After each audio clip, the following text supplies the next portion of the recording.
අද අපි රැඳී සිටින්නේ බලපිටිය වලගෙදර පතිරාජ මන්තින්දාරාම ඓතිහාසික විහාරස්ථානයේ පැවැත්වෙන බොහොම ඓතිහාසික වැඩසටහනක් ගැන ඔබට ඉදිරිපත් කරන්න. බුදු හිමි වඩිනා බුදු බණ ඇසෙනා මනුදම් වඩනා සසර දිගේ ලෝකයේ සුබේ යුතුය channel එක ඇවිල්ලා තියෙන අද දවසේ මේ 12 මස් ධාතු මන්දිරයක් විවෘත වෙනවා. ඉතින් මේ වගේ විශාල කරසව්‍යයක් තමුන්ගේ ඉසමත තබාගෙන බොහොම ලස්සන වැඩක් ගමට රටට කරන අපි ආදරණීය ගෞරවනීය ස්වාමින් වහන්සේත් එක්ක තමයි අපි ඊළඟට කතා බහගේ දෙන්න හදන්නේ. එතුමාද සෑහෙන කාර්ය බහුලයි. නමුත් අපි පුංචි වචන කිහිපයක් හරි කතා කරන්න ස්වාමින් වහන්සේ ගාවට ගිහිල්ලා කතා කරලා බලමු.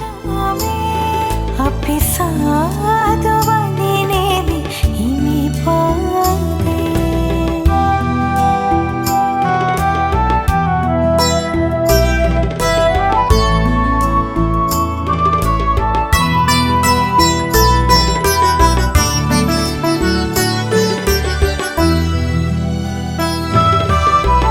ද්වාදශ මහලින් මන්දිර වස්තක අවසරයි අපේ හාමුදුරුවනේ. මහත්තයා මේ තමයි අපේ විහාරස්ථානයේ විහාරාධිපති. ඉතින් ටිකක් අසනීපෙන් ඉන්නේ. කමන්නේ අපි වැඩි වෙහෙස මහන්සි කරන්නේ නැතුව අවසරයි හාමුදුරුවනේ ඔබ වහන්සේගෙන් අපිට දැනගන්න ඕන ලෝකෝවිත් සුබේ YouTube channel එක මේ විහාරස්ථානයට ආපු වෙලාවේ අද දවසේ මොකද්ද වෙන්නේ, කොහොමද මේ වැඩසටහන සිද්ධ වුණේ කියලා බොහොම කෙටියෙන් අවසන්. අපි ඔයාලා මේ හැම කෙනෙක්ම ඇවිල්ලා ඉන්නේ අද බලපිටිය වලගෙදර පතිරාජ මන්තින්දාරාම පුරාණ මහා විහාරස්ථානයට මහත්තයා. මේ විහාරස්ථානයේ මම අවුරුදු 2ක් වගේ කෙටි කාලයක් තුළ 12 මහල් සම්බුද්ධ රාජ මන්දිරයක් හැදුවා. ඒකට මම නමක් හැදුවා සුගත තථාගත රහත් මුනි වන්දනා මහ විහෙර කියලා. ඔව්.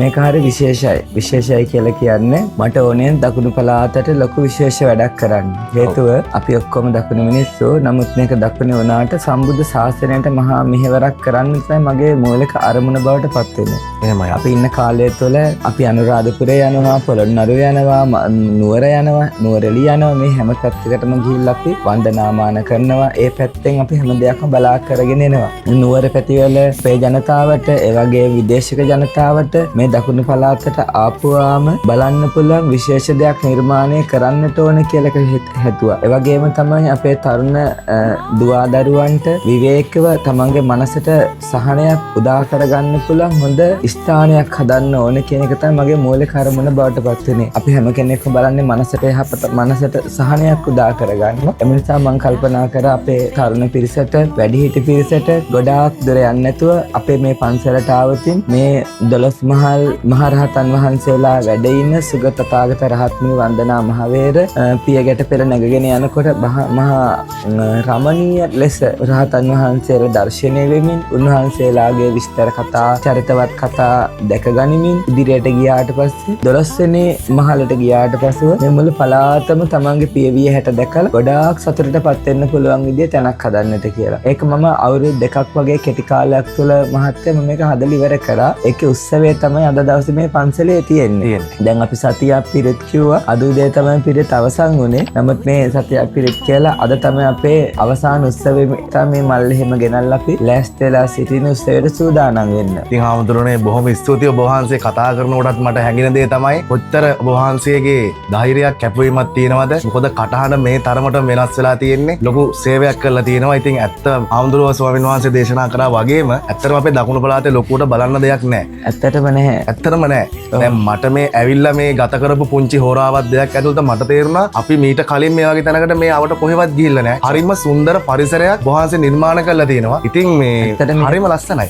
මේකෙන් මොළුවන් අර වැල්ල දැක්කට පස්සේ බේරුවල ඉඳලා හික්කඩුව දක්වාම තනිකර මෝද විතරක් පේන හරිම ලස්සනට. ඉර බහැලා යනකොට මාරම ලස්සනයි. ලස්සනයි. ඇස් දෙකට බලන් ඉන්න පුළුවන්. පැය ගාණක් තමන්ගේ හිතේ තියෙන ප්‍රශ්න ඔක්කොම නැති වෙනකම් බලන් ඉන්න පුළුවන් තරමටම හරිම ලස්සන පරිසරයක්. එහා පැත්ත බලපුවාම සිරිපා කඳුවැටිය, නුවරඑළිය ප්‍රදේශවල කඳුවැටි ඔක්කොම අපේ ඇස් දෙකට දකින්න පුළුවන්. මං හිතන්නේ ඕනම කෙනෙක් එක විනාඩි 5න් බයි කියලා. යන්නේ විනාඩි 5ක් 10ක් රැඳෙන්න උනාට පැය 5කටවත් එන්නේ නැති විදියටම මනස්කාන්ත ජනකයි මේ නැගලා බලපුවාම ඒ තරම්ම විචිත්‍රවල ලෙස මම මේ හදලා තියෙනවා. ඉතින් බොහොම ස්තුතියි වහන්සේට.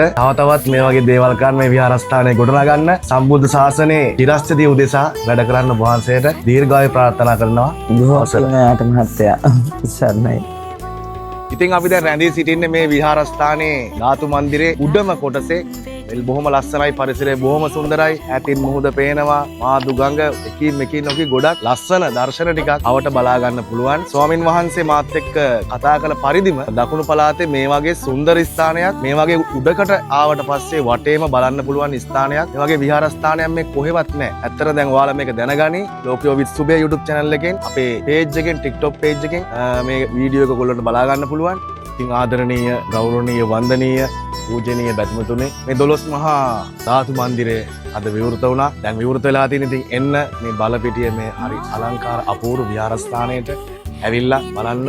එකම තැනකින් ගොඩක් දේවල් බලා ගන්න පුළුවන්. බොහොම සුන්දර පූජනීය පින්බිමක් තමයි මේ විහාරස්ථානය. ඒක අපිට මේ හිටපු හෝරාවන් කීපයක් පුරාම දක්නට ලැබුණා. ඉතින් ලෝකියෝ විත් සුබේ YouTube channel එකෙන් ඔයාලට මේ වගේ වීඩියෝ නිරන්තරයෙන් බලන්න පුළුවන්. අපි ආරාධනා කරනවා එන්න මේ බලපිටිය පුරාණ ඓතිහාසික විහාරස්ථානයට ඇවිල්ලා මේ දේවල් දැකගෙන ඉන්නන් මෝදන් කරගන්න කියලා අපි ආදරණීය බැතිමතුන්ගෙන් ඉල්ලා සිටිනවා. ස්තුතියි. පෙරුවන් සරණයි.